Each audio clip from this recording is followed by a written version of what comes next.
এ হচ্ছে হোসেন আদম শাহাদাত ভাইকে জেলে লাঞ্ছিত করেছিল, আমাদেরকে লাঞ্ছিত করেছিল, আমাদেরকে প্রোগ্রাম করতে দেয় নাই।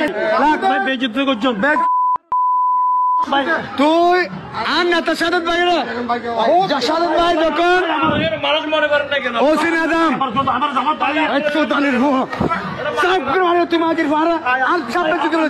আমি আমার বাচ্চা দেখতে পারি নাই, আমি আমার বাচ্চার মুখ দেখতে পারি নাই।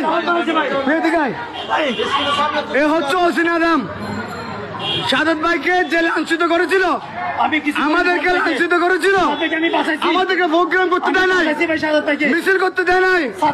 হাজার হাজার আমাদের ছাত্র জনগণের উপর ইয়া করেছে। মাসুম ভাই তুই থানা চল, সোলেমান ভাই